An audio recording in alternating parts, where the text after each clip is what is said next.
4 bangunan mes karyawan dan gudang pabrik kulit di Cianjur, Jawa Barat terbakar pada Minggu pagi. 4 unit mobil pemadam kebakaran dikerahkan.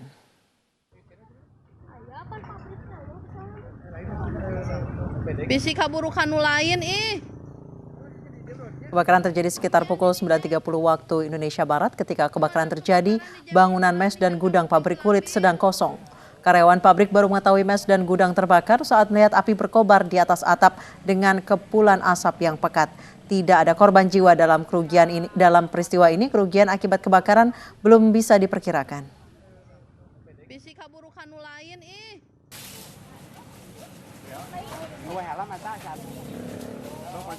4 mobil pemadam kebakaran dikerahkan untuk memadamkan api.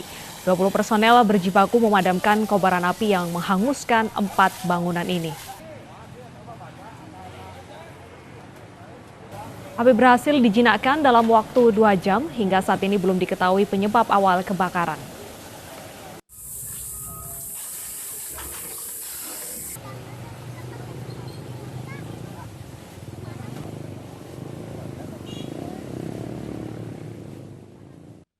Keluarga bocah tewas dalam tandon air membantah telah mengeksploitasi almarhum. Sementara polisi masih menyelidiki penyebab kematian korban.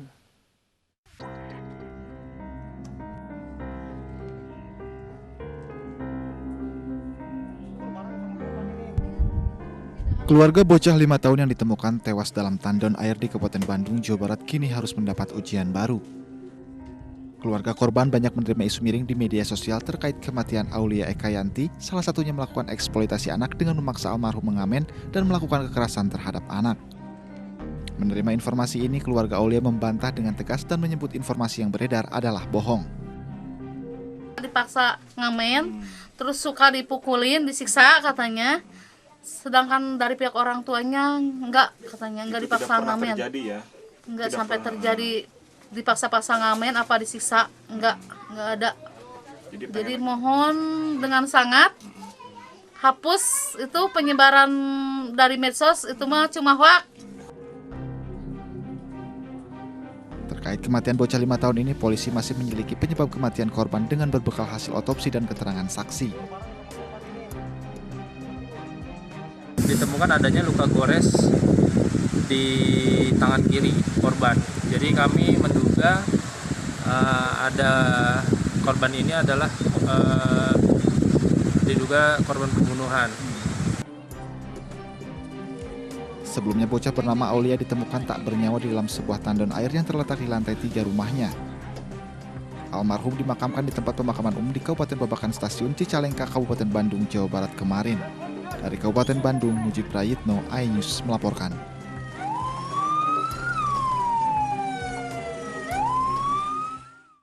Pemirsa, polisi masih menyelidiki kematian editor Metro TV Yodi Prabowo. Polisi menyayangkan keterangan kekasih korban karena berbeda dengan bukti yang dimiliki polisi.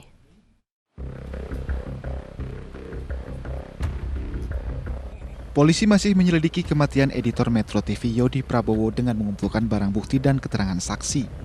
Namun polisi menyayangkan keterangan kekasih korban Suci Fitri yang cenderung tertutup saat diperiksa sebagai saksi. Bahkan polisi menyebut beberapa keterangan Suci berbeda dengan bukti-bukti yang telah dimiliki polisi.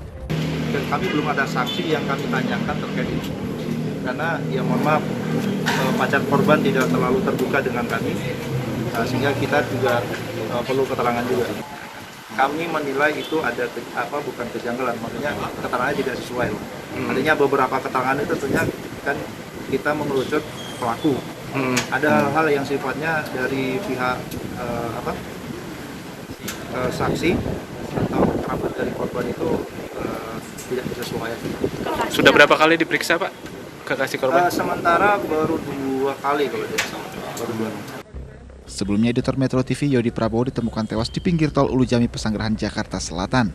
Penemuan jenazah ini setelah Yodi dikabarkan hilang selama 3 hari. Tidak ada barang milik korban yang raib saat jenazah ditemukan. Dari Jakarta, Denhelmi Sajangbati, iNews melaporkan. Bea Cukai Bandara Soekarno-Hatta gagalkan penyelundupan paket sabu dari Amerika Serikat. Para pengedar jaringan internasional mengemas barang haram tersebut menggunakan bungkus kopi dari salah satu brand waralaba kopi terkenal untuk mengelabui petugas.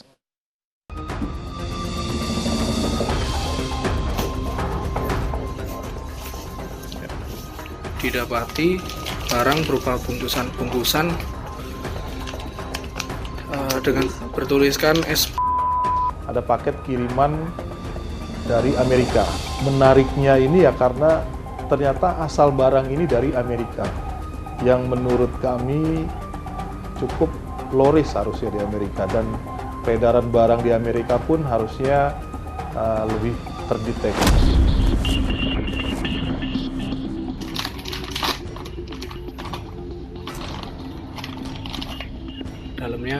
Dalamnya bukan kopi tapi ada. Di dalam bungkus kopi, petugas menemukan bubuk kristal putih yang dibungkus plastik bening. Dan setelah diuji, positif narkotika jenis metapetamin atau sabu. Nah, ini paket yang pertama yang kami dapat dari Amerika, itu isinya total ada 6 kg.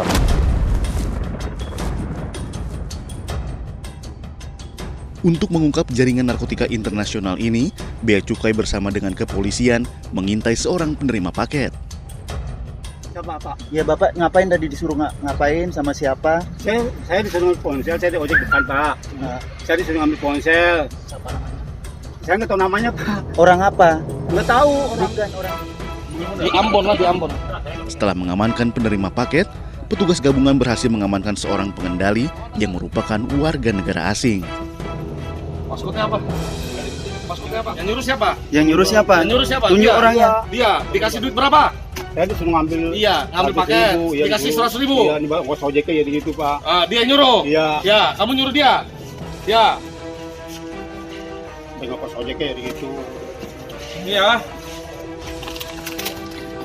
Ya, nggak perlu kita buka semua. Ya. Ya. Ya, nanti biar cek BB.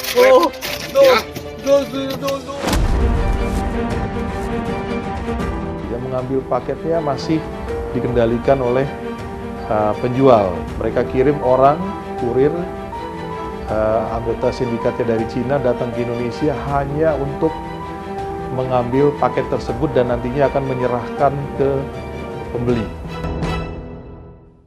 Pemirsa, siapa para pengendali pengiriman sabu ke Indonesia selengkapnya dalam Indonesia Border pukul 9 waktu Indonesia Barat malam hari ini. Dan pemirsa, mulai besok penumpang kereta listrik akan diwajibkan menggunakan baju lengan panjang. Informasi selengkapnya akan kami hadirkan usai jeda berikut. Tiga dari